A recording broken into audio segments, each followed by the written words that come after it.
Hello again, Lisa Strahl here with Cornish Heritage Farms. I had several comments on the last video that y'all want to see my face and not just my arms and hands, and maybe soon.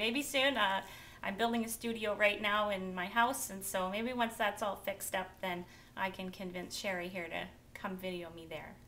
So, I'm here to talk about Kinkade today. A lot different than scrap blocks, but just an amazing line.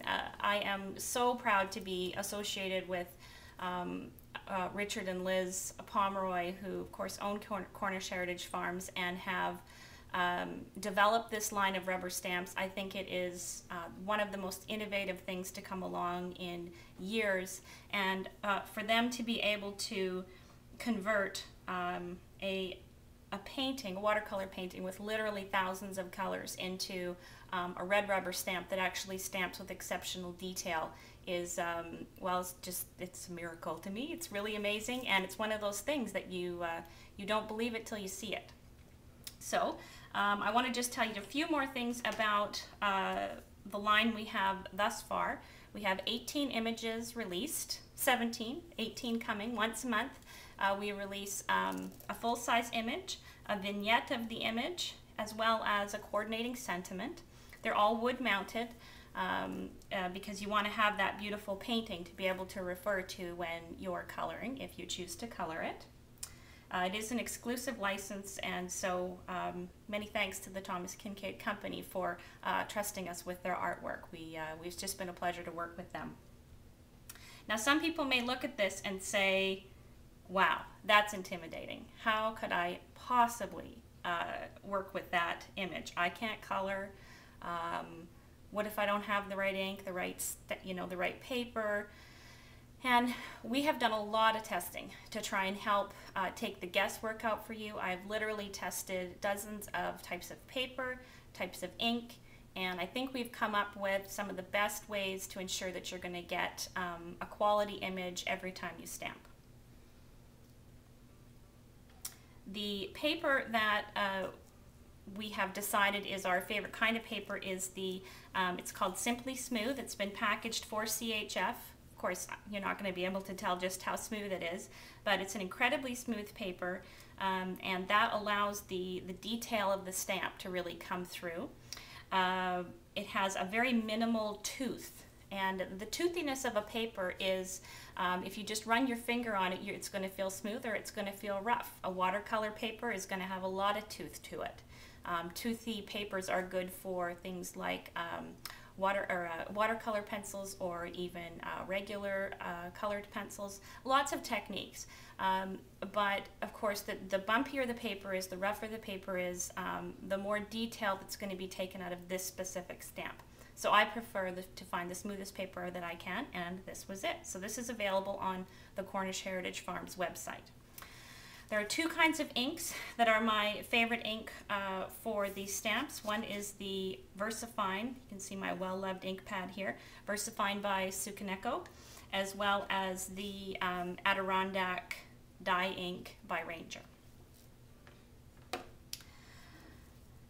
So let's stamp. Like, enough talking. Let's stamp, and let me show you. This is my lovely coffee made by Sherry. She makes the best coffee. Okay, so there's two ways to ink your stamp.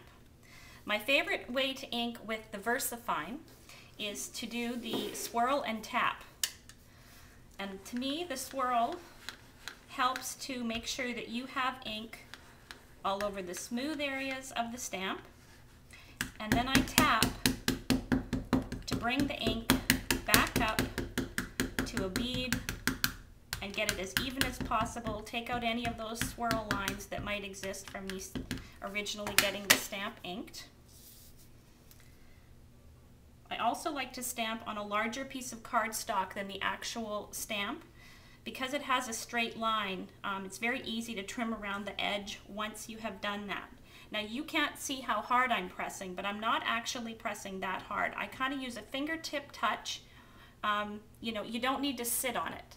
You don't need to do anything too crazy to get it to stamp a nice detailed image. So there's with the VersaFine. Now the interesting thing about the Simply Smooth, and I'm not going to be able to catch this for you on the video, but over the next few minutes, it is literally going to smooth out. It's going to the ink is going to blend and blend and blend, and this is going to become an even softer image than it looks like right now. The second ink and paper that I want to show you is the Adirondack. Look, magic, fresh, brand new stamp. And the brayer. So the way I'm going to ink this one is by just inking up my brayer, which I just do in short strokes, and then brayering the ink onto the stamp. There was nothing on this stamp before. It's actually very close to being new. There's no seasoning required with any of CHF stamps. The quality of the rubber ensures that you don't have to do anything extra to it. Okay, and I like to go until I have a little bit of a sheen showing on some of the smoother parts of the image, and that tells me that I have enough ink. And I'm going to do my pressing here as well.